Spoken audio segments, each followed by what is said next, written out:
Hi, this is Kevin with WordVice. Thanks for joining us in our series on the Common Application essay. Today we will discuss prompt number 1 for the essay, a meaningful background, identity, interest, or talent. So let's look at the prompt. Some students have a background, identity, interest, or talent that is so meaningful they believe their application would be incomplete without it. If this sounds like you, then please share your story. As you can see, we've highlighted 4 terms in bold: background, identity, interest, or talent. Now, although you should have by now probably brainstormed some ideas about what you're going to write on, this topic is so vast that today we're going to try and narrow it down a little bit. So let's look at the 4 components. The first one is background. If you have perhaps a non-traditional background, maybe you're part of an ethnic group or you grew up in a disadvantaged area, you've had a challenging upbringing, or very unique. Perhaps you spent a year traveling the world with your family when you were young. You might want to focus on that background. Identity is the second area that you can focus on. Maybe you are a member of an interesting subgroup or subculture. So if you identify with a cultural or a national heritage that is different from the mainstream heritage of the society in which you live, or maybe you're an unlikely fan of a game or political affiliation, that might be something for you to focus on here. Whatever it is that makes you, you, is what you want to show the admissions officer here. The next area is interest. An esoteric or highly unusual area of interest is best to focus on. For example, if you love doing horticulture, or you're taking horticulture classes, you might discuss about a garden project you've been working on. Or if you restore old model airplanes, you might talk about what brought you to that behavior, what brought you to that hobby, and how it impacts your life and makes you who you are. You want to talk about something that's special or endearing, something that's special to you and that will endear the admissions officer to you as a person. If you remember, the purpose of the application essay is to give the admissions officers more information about you. Also, if you're a member of an interest group or club that does productive activities, goes out into the community, this would be a great opportunity to focus on that. Perhaps, again, going back to horticulture, if you have a gardening group or you are interested in a community cleanup, if this interests you, you can show the officers how your productivity has impacted both you and the community in which you live. The last interest, or the last area that you can focus on for this prompt is talent. You should keep in mind that you don't have to have an extraordinary ability. You don't have to be a world-class gymnast or have won a chess championship. You can talk about a normal ability. It could be a useful skill that benefits those around you or demonstrates creativity, effectiveness, or leadership skills. Maybe you've brought members of the community together on occasions to work on public projects or negotiated peace between members of groups at school. Or you could talk about how you've created and executed difficult projects. Abilities like these really show that you're not just doing something for yourself, but you're doing something to help those around you, and that's going to be hugely beneficial to help you stand out from other applicants.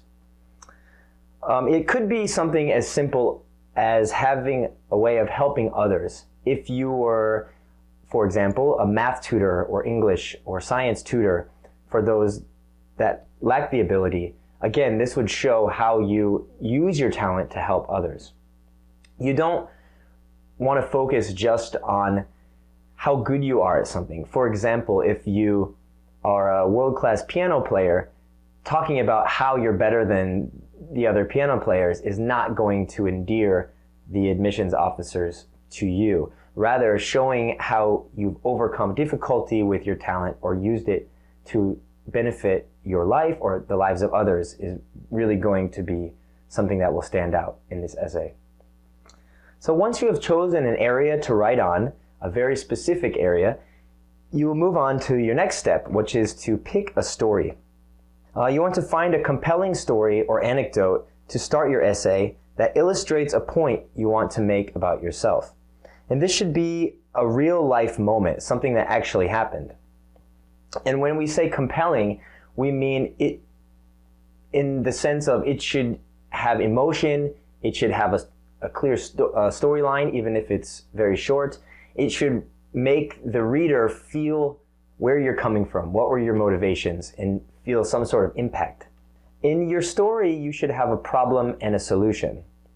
For example, if you chose the topic, the area of background, and you spent a year with your family traveling Europe, I'm sure even in that situation, there were many problems and solutions. The problem might be you didn't have school for a year. You weren't allowed to socialize with your friends. The solution might be that you learned how to overcome that. You made new friends in other countries, for instance. So having a problem and a solution shows that you're able to resolve difficulties in your life and create solutions for problems that you might have. Once you've picked a story and honed in on a little segment of your experience or background, you want to think about creating an anecdote. An anecdote is just a little story, a compelling mini story that shows the details of your general story, whether it's your identity or your background. So what you want to do is start in the middle of the story. Taking that world trip, for instance. Instead of discussing what you did before that, what were the steps to plan that trip, I was 13 when my parents decided to go on a trip. I had to cancel classes, A, B, C. Instead of structuring it like an academic essay, better to think about it as a short fictional story where you start in the middle of the action. For instance, if you are talking about your ethnic identity as an important part of who you are, you might pick a time when that identity created a crisis, where you were confronted with something difficult that you had to overcome, whether it's a conflict with another person or whether it created any kind of difficulty in your life. So start right in the middle of that period of your life. And in doing this, you will grab the reader's attention. Like we mentioned before, we have hundreds or thousands of essays that applicants will be submitting. So if your essay grabs the attention of the admissions officer, that's going to be the one they remember, and you're going to be the one that's in their minds when they're deciding who to admit to their school. After you've created an anecdote, you want to tell a backstory. You want to give the reader some history to let them know about the process. Now here's where you can talk about what led up to, for example, your trip abroad for a year. You want to stay focused on that trip though, on that experience. So if you're discussing your vacation abroad or your abroad, your education, your experience, you don't want to stray into other social activities. You focus on how that experience affected you and what you did to prepare yourself for it. Give lots of details. This is important both in the anecdote portion and in the backstory. So don't be vague about it. Tell your age, give sensory details, give your emotional feelings at the time. Talk a lot about how this experience impacted you and formed your personality. The last step in your essay is to finish strong. And creating a conclusion, in many people's minds, a conclusion is just restating what you said at the beginning. That's only part of it. Of course, you want to link back to the beginning. So, for instance, if you're talking about your trip abroad, you want to remind the reader that was the seminal, important moment in your life. So in a conclusion, you might say, that moment when we arrived at the port in Greece and I knew nobody, I didn't speak the language. I didn't realize at the time that period in my life would shape my history, would shape the rest of my life and my destiny. That would be a good example of linking that seminal experience to your overall personality and who you are. You want to think about the conclusion as a status update. On social media, we might say, today I'm eating a hamburger or something. So you're giving the reader an insight into who you are right now. So the anecdote, the backstory is your history. The conclusion is where you are now. And that should show the officers that you're ready for higher education.